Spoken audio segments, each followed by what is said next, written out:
What we're wanting to do first is pressure check our machine.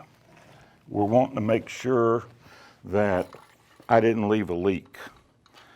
So what we're going to do is hook up our gauges to the high and low side of the machine. Bring our nitrogen over. Remember, don't be sliding stuff around. Heavy tanks on a customer's floor, you can damage a floor. Now, nitrogen.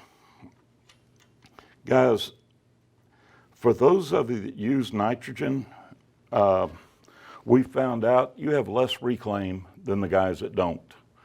Because if you're using nitrogen to pressure check your joints, you're finding a leak right then. You're fixing it, and you're going down the road.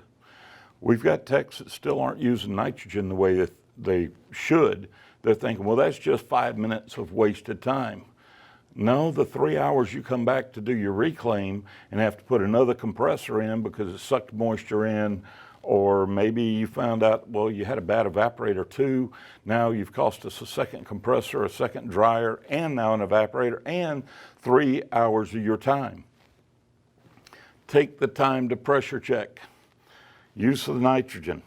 Make sure this is run out. Never stand directly in front of it. Turn your nitrogen bottle on. Now, on the R600 gauges, you'll notice my low side gauge only goes to 58 psi.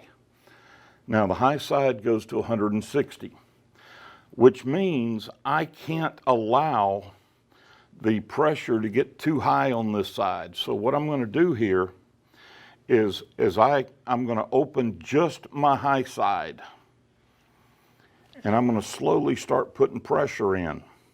Now the reason you only open one side is to see if the other side rises. That lets you know you didn't put a restriction in the system. So right now I've just found out that, you know, I told you I didn't want to get lock prep on that cap tube so I wouldn't start a restriction. I didn't, because I just entered the refrigerant in on one side and it's blowing around to the other. So my low side's coming up, my high side. Now I can't let this exceed 58 psi.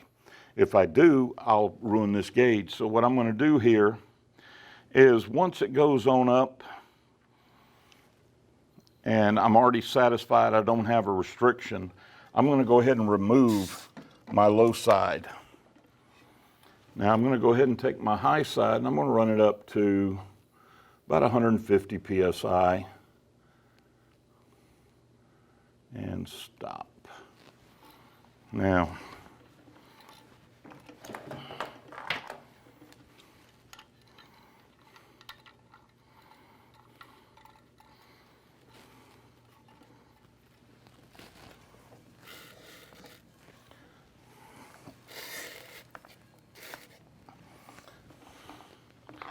I put 1, 2, 3, 4, 5 joints in. So I'm going to want to come in here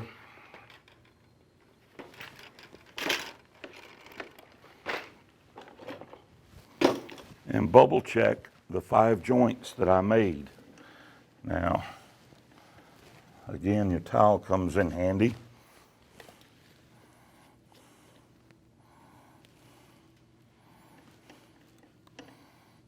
Suction line, no bubbles. High side line, no bubbles. Or I shouldn't have said suction, but process tube. Suction.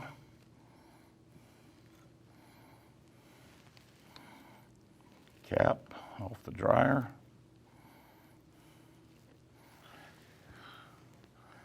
And now my high side to the dryer.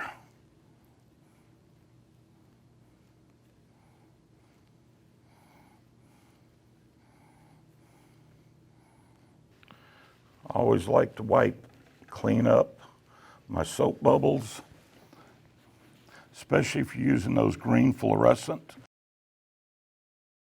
I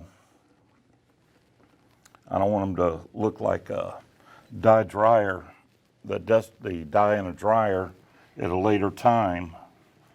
So It doesn't take but a second. Clean them up. And now I've pressure checked my unit. This way, when I go into getting my vacuum, I don't have to worry about spending 20 minutes to find out, oh crap, I left a leak. I've just determined I have no leak.